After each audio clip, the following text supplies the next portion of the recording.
자, 이번에는 법률행위 해석이죠. 법률행위를 해석한다라고 하는 말은요, 법률행위는 반드시 의사표시에 의해서 이루어지게 돼 있죠.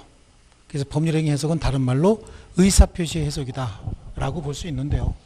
자, 의사표시를 해석한다라고 하는 거 한번 볼게요. 의사표시라고 하는 단어는 의사라고 하는 단어와 표시라고 하는 단어가 결합이 돼서 만들어진 합성어예요.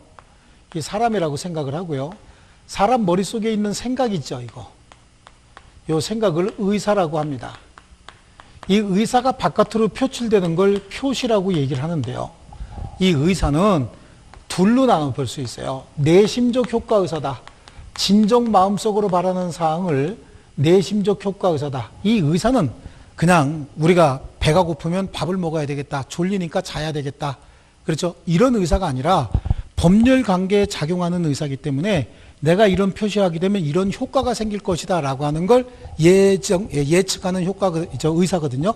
그래서 이걸 효과 의사라고 부르는 거예요. 이 효과 의사를 둘로 내심적 효과 의사와 표시상의 효과 의사 이렇게 나눠져요. 우리가 통상적으로는 무슨 의사가 두 개냐라고 하는데 가만히 생각해 보면 진짜 두 개입니다. 내심적 효과 의사와 표시상의 효과 의사 이렇게 두 개가 있는데 이 두 가지가 일치할 수도 있고 일치하지 않는 경우도 있어요. 근데 이 표시상의 효과 의사는 이렇게 표시해야 되겠다라고 하는 표의자의 생각을 말하는 거예요. 우리가 머릿속으로 생각했던 바를 그대로 표시하는 경우도 있지만 내가 생각했던 걸 그대로 표시하면 상대방이 상처받을까 봐 또 다르게 표시하는 경우도 있죠. 아니면 똑같은 의사를 같이 표시하는데 표시 방법도 또 다 다를 수 있어요. 어떤 남자가 여성분에게 나는 당신을 사랑합니다 라고 표시하는 방법도 터프하게 나는 너 사랑하는데 너는 어때? 이럴 수도 있겠지만 무릎 꿇고 꽃을 주면서 사랑합니다 라고 얘기할 수도 있겠죠. 좀 쪼다 같긴 하다, 그죠? 뭐 선물을 줘가면서 무슨 이벤트에 가면서 여러 가지 방법이 있을 수 있잖아요. 또 제가 몇 개월 전에 경험했던 거예요. 전철을 tas는데 전철에 우연히 자리가 생겨서 앉았어요. 근데 옆에 분명히 애기하고 애기 엄마가 있는 것 같아요. 그런데 그 건너편으로는 또 좀 나이가 있으신 아주머니가 앉으신 것 같아요. 근데 그 아주머니가 애기 엄마한테 말을 붙이더라고. 아들이요? 라고 얘기했더니 그 애기 엄마가 아니요, 딸이에요 라고 얘기하니까 그 목소리가 급 당황한 듯한 목소리 있죠. 그래서 뭐래요? 아유, 크면 이쁘겠다 라고 얘기하더라고요. 그러니까 그 얘기는 그 아주머니는 아들이라고 확정을 하고 물어본 건데 딸이라고 하니까 깜짝 놀란 거죠. 그 저도 흘낏 봤어요. 원래 옆자리 잘 안 보는데 흘낏 보니까 딸이야? 그리고 깜짝 놀랐어요, 나도. 그렇죠? 그러니까 그 여자분 생각은, 아주머니 생각은 아들이면 이제 장군감이네 라고 얘기하려고 했는데 자기 생각은 그런데 딸한테 장군감이네 이거 좀 그렇잖아요. 그러니까 그대로 표시하지 않았다 그런 얘기잖아요. 의사와 표시가 일치했어요? 안 했어요? 일치하지 않았단 말이에요. 이 표시상의 효과 의사는 이렇게 표시해야 되겠다라고 하는 표의자의 생각을 말하는 거기 때문에 표시상의 효과 의사는 표시 내용의 객관적 의미를 파악해 보면 역으로 추단할 수 있는 효과 의사인데 이거는 좀처럼 알기가 쉽지 않아요.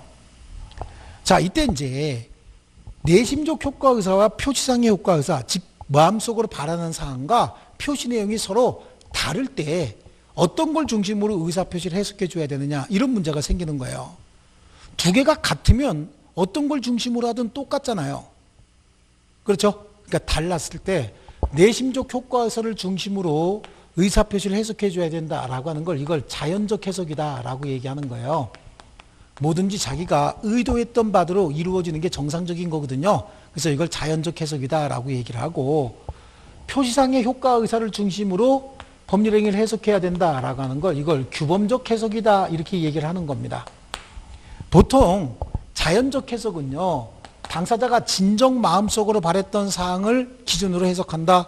가족법상 법률행위 있죠? 신분행위는 통상적으로 자연적 해석에 의합니다. 그런데 재산상 법률행위는 재산행위 있죠? 이거는 규범적 해석에 의한다. 표시 내용의 객관적 의미에 따라서 해석하는 걸 원칙으로 한다. 왜 그러냐면 우리가 재산 거래할 때는 항상 이 거래를 통해서 이익을 얻어야 되겠다라고 하는 관념을 가지고 거래를 하는 거예요. 의사는 뭐죠? 항상 이익을 얻고자 하는 의사죠. 의사인데 표시를 잘못하면 자기에게 손해가 생기는 경우도 종종 있어요. 그때 표시상의 효과 의사를 중심으로 해석하지 않고 내심적 효과 의사를 중심으로 진정 마음속으로 바랬던 사항을 중심으로 의사표시 해석한다. 그럼 손해가 생기면 이건 잘못된 의사표시에 없던 걸로 해. 이러는 일이 생길 수도 있다고요. 그러니까 재산 거래는 할 때는 표시를 잘못해서 손해가 생기면 그냥 감수하고 말아야 되는 거예요. 왜냐하면 이해관계 있는 상대방이 있기 때문에 그런 거거든요. 그래서 재산상 의사표시는, 재산행위는 표시 내용의 객관적 의미, 즉 표시상의 효과 의사를 중심으로 법률행위 해석해야 되고, 가족법상 법률행위는요, 표시는 뭐라고 했든 간에 사람의 진정한 의사가 가장 중요한 거죠. 마음속에 있는 진정한 의사가 가장 중요한 거예요. 자, 어떤 게 됐든요, 일단 의사표시를 해석했어요. 규범적 해석에 의하든 자연적 해석에 의하든 두 사람의 의사표시를 해석해 놓고 나니까 두 사람의 의사가 서로 갭이 커버려요. 그 분쟁이 생기는 거예요. 표시 내용 가지고 나는 이런 의도 가지고 표시한 거야. 근데 상대방은 그런 의도가 어디 있어? 이런 의도지. 서로 간에 해석 방법이 달라지면 분쟁이 생긴다고요? 분쟁이 생기면 결국은 소송으로 가는 수밖에 없죠. 소송으로 가게 되면 어떻게 합니까? 판사가 판단을 하는 거죠. 판사가 두 사람의 의사를 보고 너는 이렇게 표시했는데 이런 의도를 가지고 있었다고? 너는 저렇게 표시했는데 저런 의도를 가지고 있었다고? 두 사람의 의사를 다 잘 들어보고 판사가 아마 얘는 이런 의도가 있었을 테고 쟤는 저런 의도가 있었을 것이다 라고 뭔가 보충적으로 이 사람의 의도는 진정한 의도는 이런 거였을 것이다 라고 해서 예측해서 판단하는 경우가 있거든요. 그걸 제3자 시각에서 해석하는 거 뭐라 그래요? 보충적 해석이다 라고 얘기를 해요. 이 보충적 해석은 소송 과정에서 제3자 시각에서 해석하는 거예요. 자, 여기 한번 볼게요. 자연적 해석은 표의자가 진정 마음속으로 바랬던 사항을 중심으로 해석하는 거죠. 그러니까 이거는 표의자 중심으로 해석하는 거고, 규범적 해석은 표시 내용의 객관적 의미에 따라서 해석하는 거기 때문에 이거는 상대방 시각에서 해석하는 거예요. 보충적 해석이다라고 하는 건 당사자가 아닌 판사가, 소송이 됐을 때 판사가 판사 시각에서 해석하는 겁니다. 이 보충적 해석인데요. 이 보충적 해석은 자연적 해석에 의하든 규범적 해석에 의하든 해석이 끝나고 난 다음에 둘이 분쟁 생겼을 때 이루어지는 겁니다. 아시겠죠? 그래요. 그래서 보충적 해석은 단독행위도 보충적 해석할 수 있고 계약도 보충적 해석. 이거 소송 얘기하는 겁니다. 합동행위도 모두 다 보충적 해석은 가능하지만 보충적 해석이 가장 크게 영향을 발휘하는 영역, 또 가장 많이 발생하는 영역은 뭡니까? 계약에서 주로 많이 발생을 한다라고 하는 거고요. 자, 그럼 신분행위, 자연적 해석은 신분행위에서 전적으로 이루어진다고 얘기했죠.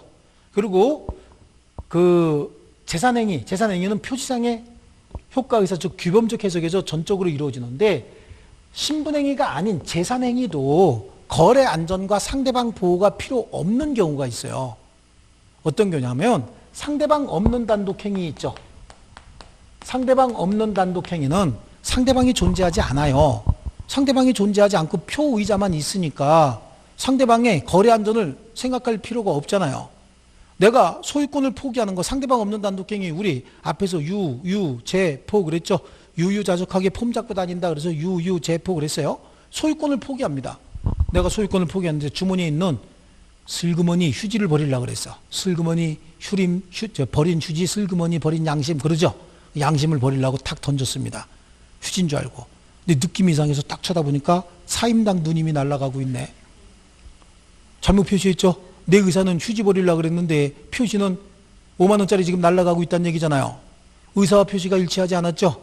그럼 표시한 대로 효과가 발생한다. 그럼 아깝지만 가야 된다. 그 얘기 아니냐고. 그걸 우리는 무슨 원칙이라고 해요? 낙장불입의 원칙이라고 하죠. 그럼 그냥 가야 되는 겁니까? 아니죠. 언제든지 내 의도했던 대로 난 이거 버리려고 그랬던 게 아니고 휴지 버리려고 그랬어. 그러고 잡아올 수 있어야 되겠죠. 이런 겁니다. 상대방 없는 단독행위는 의사와 표시가 일치하지 않을 때도 당사자가 의도했던 의사대로 해석해 주면 되는 거예요. 또 의사와 표시가 일치하지 않았는데 상대방이 의사와 표시의 불일치를 알았거나 알 수 있었을 경우가 있는 거예요.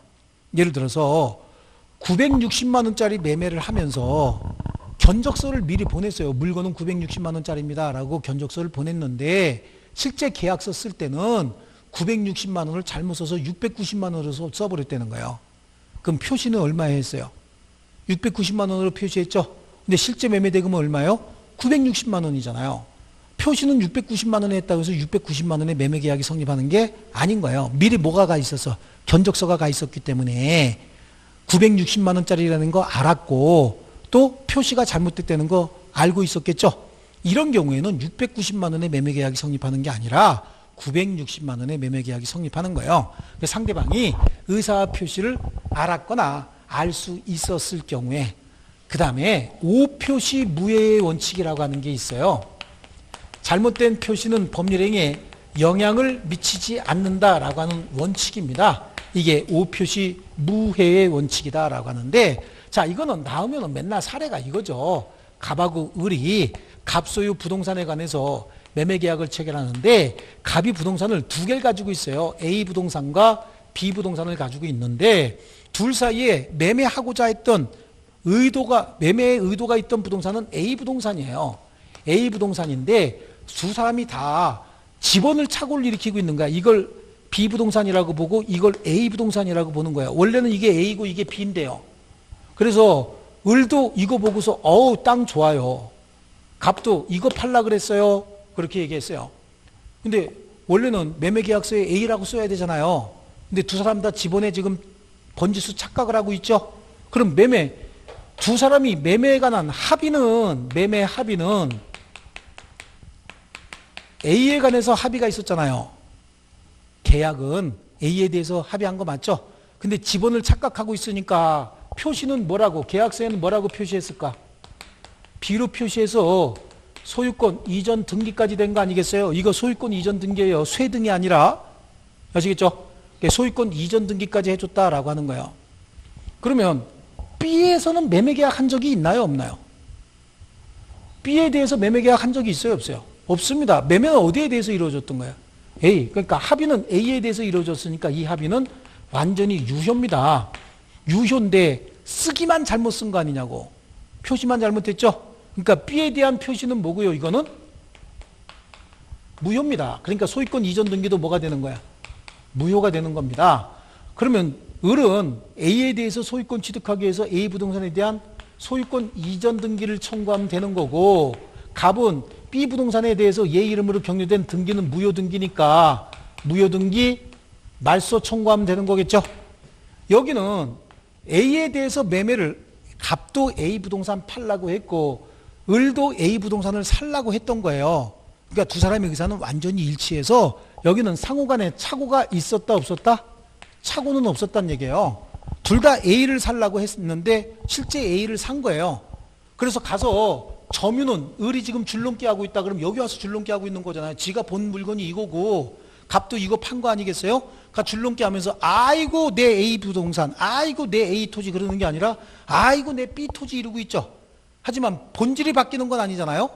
본질은 뭐였어요? A였단 말이에요. 그러니까 이거는 실제 합의는 A에 대해서 매매했고 A를 취득한 거 맞는데 표시만 잘못했죠. 그러니까 잘못된 표시는 법률행위에 해를 끼쳐요? 안 끼쳐요? 안 끼친다는 얘기예요. 그러니까 실제 샀던 토지는 A 토지고 A를 점유하고 있으니까 표시를 바꿔야 되는 거예요. 갑자기 야 B를 썼으니까 너 이거 갖고 A 내놔 이럴 수 없다는 얘기예요. 등기 내용만 뭘로 바꾸면 되는 거죠? A로 바꾸면 되는 거야. B로 등기가 돼 있으니까.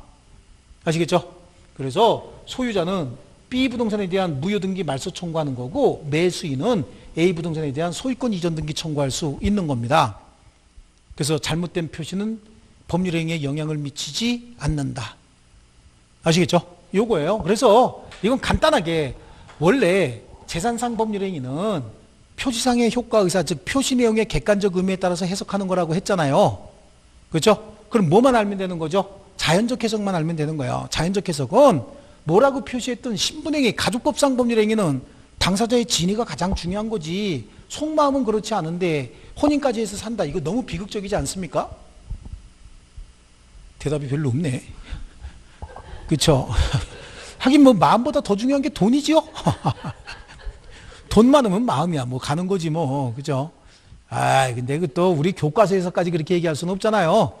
그래서 신분행위는 뭐라고 표시했던 당사자 진위가 가장 중요한 부분이다. 그래서 여기서 자연적 해석에 의하는 게 뭐죠? 신분행위, 상대방 없는 단독행위, 상대방이 알았거나 알 수 있었을 경우에 그 다음에 O 표시 무효의 원칙, 이거는 내심적 효과 의사를 중심으로 자연적 해석에 의한다. 자, 신상RO죠. 여러분도 신상 좋아하죠? 신상RO, 이거는 자연적 해석에 의하고 나머지는 다 규범적 해석에 의한다 라고 하면 돼요.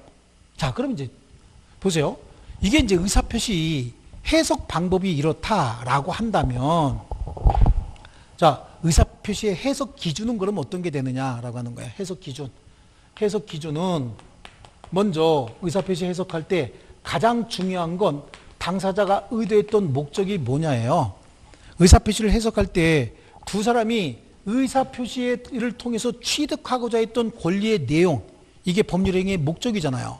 매매의 목적은 뭡니까? 매수인은 소유권 취득이고 매도인은 대금 취득이라고 하는 게 그 목적이었잖아요. 그래서 법률행위를 해석할 때 가장 중요한 게 그 목적을 달성할 수 있느냐 없느냐, 목적을 달성할 수 있는 방법으로 해석해 주라고 되어 있습니다. 이게 목적이 제1차적 기준이고, 만약에 목적이 분명치 않다라고 하면 해당 법률행위에 적용할 수 있는 사실인 관습이 있느냐 없느냐, 이게 중요한 거죠. 사실인 관습마저 없다, 그때는 해당 법률행위에 적용할 수 있는 임의 규정이 있느냐 없느냐라고 하는 거고요. 임의 규정마저 없다, 그러면 법률행위 해석할 수 있는 기준이 없어진 거잖아요. 그때는 신의 성실의 원칙, 즉 신의 측에 따라서 법률행위 해석해 줘야 된다라고 하는데, 이거는 거의 나오진 않는 건데, 법률행위 해석의 기준은 제1차적 기준이 뭐라 그랬어요? 목적.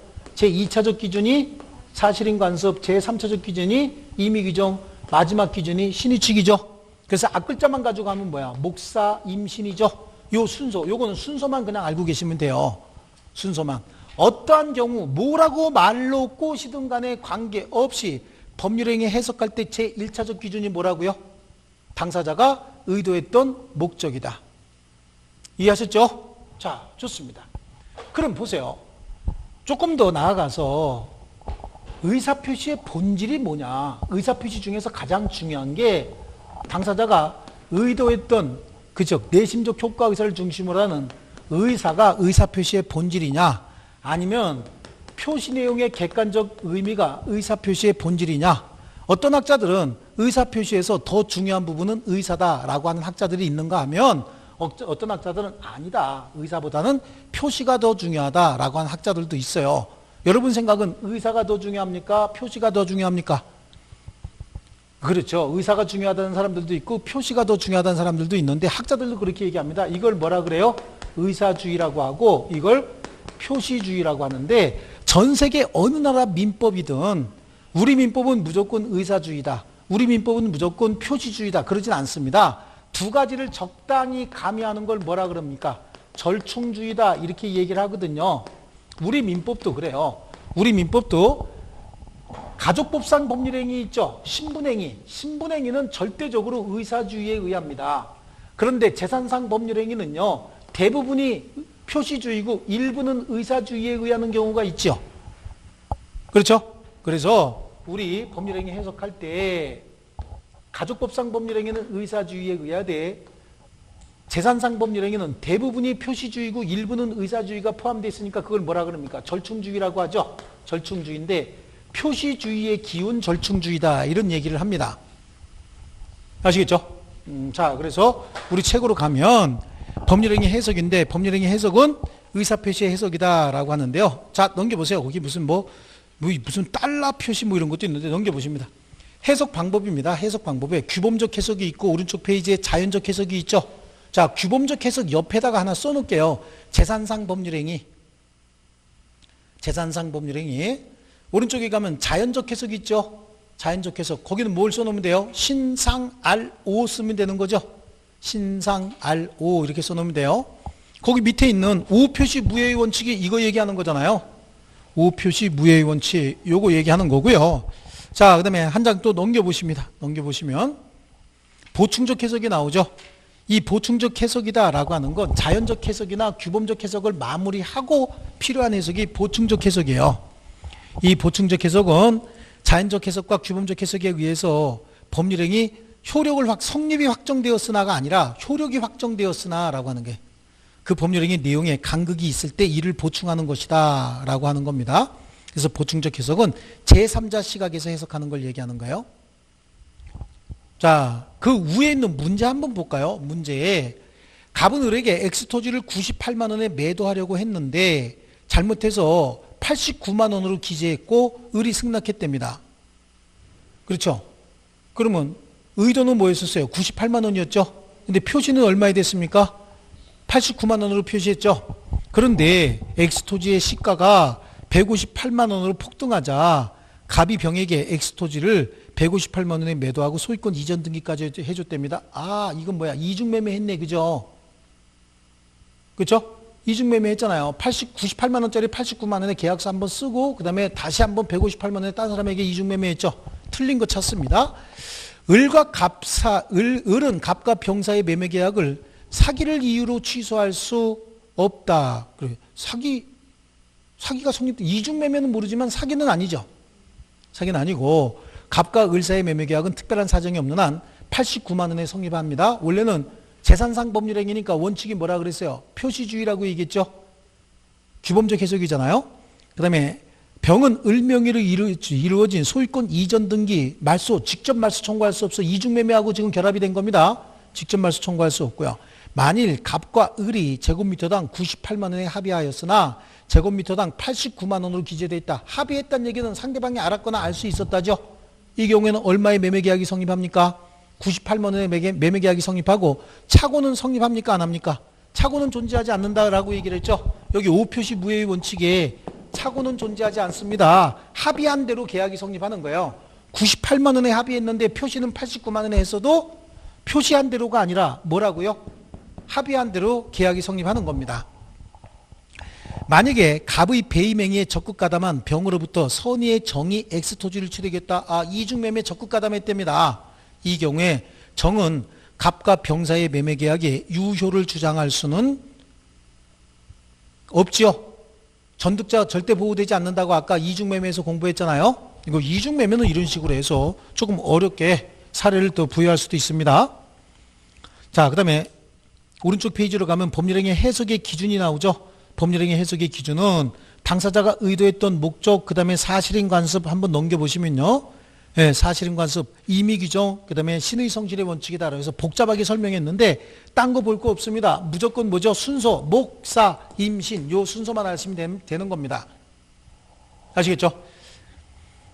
자, 이렇게 해서 우리 법률행위 해석은 마치고요. 한번 기본 확인 문제는 우리 지난 시간에 풀었던 거 정도만 보시면 되고요. 자, 넘겨보실게요. 의사표시입니다. 의사표시. 의사표시다라고 하는 건 의사라고 하는 단어와 표시라고 하는 단어가 서로 결합이 된 것이다.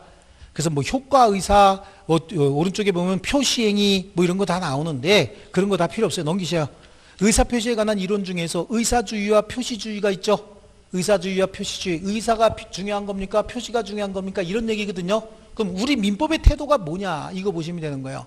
우리 민법의 태도는 내심적 효과의사와 표시행위가 일치하지 않는 경우에 극단적으로 의사주의나 표시주의 한쪽으로 기울이지 않고 거래 안전을 해치지 않는 범위 내에서 표의자의 진위를 존중하는 표시주의의 기운 절충주의를 취하고 있다. 그러나 주의할 점은 가족법상 법률행위는 뭐에 취하고 있어요? 의사주의. 여기 보세요. 가족법상 법률행위는 전부 의사주의를 취하고 있죠.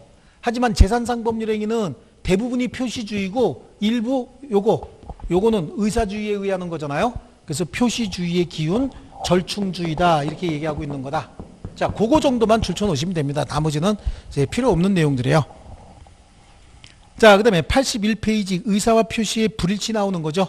의사와 표시의 불일치는 지금 의사표시가 효력이 발생하기 위해서는 정상적인 의사표시이어야 한다라고 하는 것 때문에 생긴 거예요. 이해하셨습니까? 그래서 의사와 표시의 불일치 요거는 조금 쉬었다 하겠습니다.